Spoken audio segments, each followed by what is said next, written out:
पिछले पहर इस वीडियो को रिकॉर्ड कराने का क्या मकसद है, जबकि ये मसरूफ जो है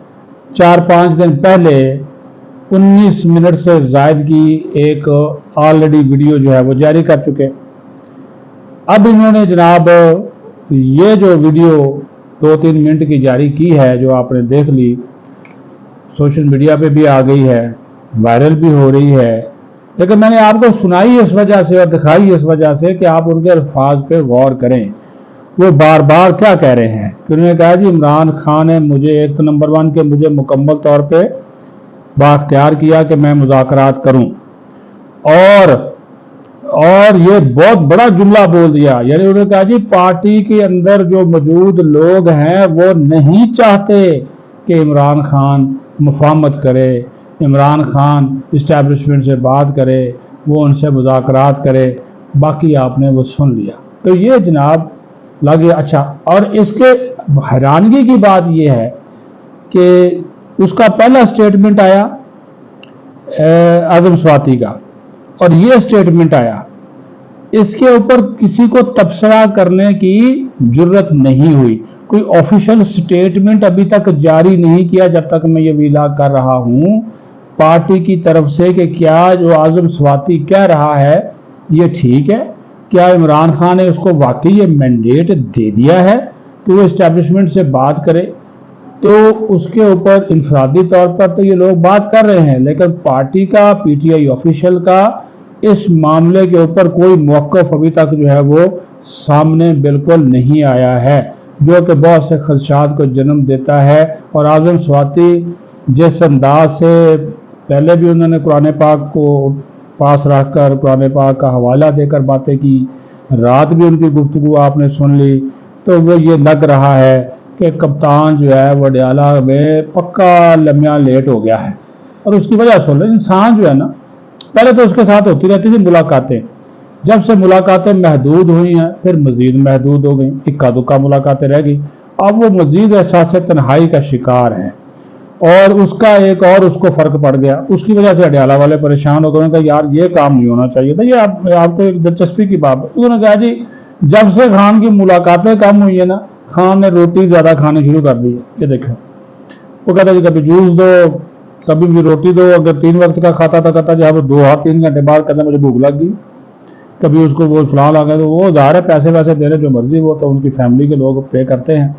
तो वो जनाब उनको आजकल जो है वो भूख ज़्यादा, वो वेला बंदा बैठा हो क्या करे, कोई मुलाकाती ना हो तो वो बैठ बैठ के सोच के कितने टीवी देखेगा, कितना का अखबार पढ़ेगा जो उसके पास है। तो वो जनाब वो सिलसिला नहीं हो रहा। ठीक है जी, मुलाकातों वाला आज देखते हैं, जब तक वीला को कुछ आज लोगों ने भी 6-7 लोगों ने फिर लिस्ट दी है उनसे मुलाकात के लिए, तो देखते हैं कि वो मुलाकात जो है वो उनसे आज मुलाकात होती है कि ये नहीं होती। लेकिन बात फिर वही है कि जो सिलसिले चल पड़े हैं कि ये अच्छा, जो पाकिस्तानी अमेरिकन डॉक्टर्स ने कोशिश की वो कोशिश नाकाम हो गई।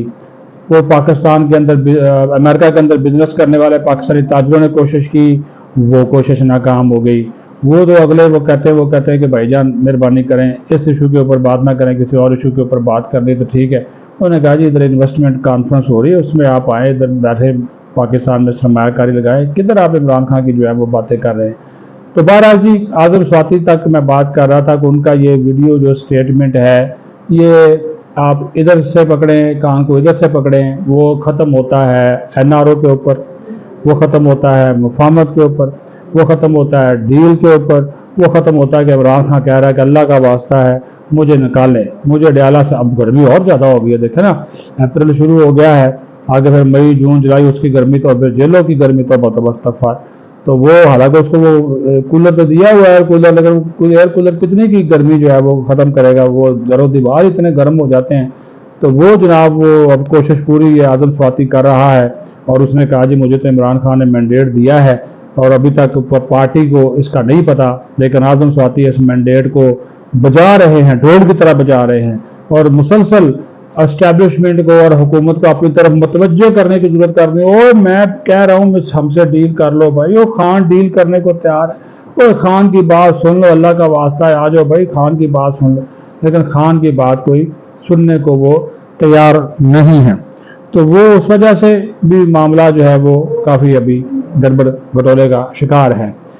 اب آ جائیں جی اس کے اندر اسی سے ریلیٹڈ جو چیز ہے وہ ہے کہ جناب پی ٹی آئی کی جو پارلیمانی پارٹی ہے وہ جناب علی امین گنڈاپور جو کہ وزیر اعلیٰ خیبر پختونخوا ہیں ان کے خلاف ایک ہو گئی، کیونکہ علی امین گنڈاپور نے جناب بیان دیے عاطف خواہ کے خلاف، وہ بھی ایم این اے ہیں، اسد قیصر کے خلاف سابق اسپیکر ہیں، رکن قومی اسمبلی ہیں، ان کے خلاف بیان دیے، ان کو منافق تک کہا، وہ جو پوڈ کاسٹ ہوا تھا تو وہ ان کے اوپر الزامات تک لگائے، تو اس کے بعد پھر کیا جو ہے وہ کچھ باقی رہ گیا، تو وہ پھر اسد قیصر کل پارلیمانی پارٹی میں بڑک اٹھے، انہوں نے کہا جی یہ وزیر اعلیٰ کے طور پر ہمیں یہ بدنام کر رہا ہے، شنزین الزامات لگا رہا ہے، نہ ان کا سر ہے نہ پیر ہے، اور بطور وزیر اعلیٰ اگر یہ اس طرح کی باتیں کرے گا تو پھر ہمارے لیے چپ رہنا مشکل ہو جائے گا۔ تو اس کی پھر نہ صرف مذمت کی گئی بلکہ اس کے ساتھ اسد قیصر اور عاطف خان اور دیگر لوگوں کے ساتھ شہرام ترکئی ان کے ساتھ اظہار یکجہتی کیا گیا۔ تو یہ پارٹی کے اندر جو ایک اختلافات کی جو آگ لگی ہوئی ہے وہ مسلسل پھیلتی چلی جا رہی ہے اور بجھنے کا بھی نام نہیں لے رہی، اور اس کے اوپر جو ہے وہ سونے پہ سہاگا مزید جو جلتی پہ تیل کا کام کیا وہ کر دیا جناب اس نے مراد سعید نے۔ اس نے پچھلے دنوں جناب ایک ورکرز پشاور میں ورکر کنونشن سے خطاب کیا، ویڈیو خطاب کیا، اب ظاہر ہے اس کا مطلب ہے کہ ادھر ادھر ہی موجود ہے اور حکومت خیبر پختونخوا نے اس کو جو ہے وہ دی ہوئی ہے، پناہ دی ہوئی ہے، سیدھی سی بات ہے۔ تو وہ اس نے جناب وہاں پہ خطاب کیا اور اس نے اعلان کر دیا کہ ہفتے کو وہ سوات میں احتجاجی مارچ کرے گا عمران خان کی رہائی کے لیے اور اس میں سب شرکت کریں۔ اس کے اوپر پوری پارٹی جو ہے وہ جذبت ہو گئی، انہوں نے کہا کہ بھائی یہ آپ کیا، اس کو کس نے بولا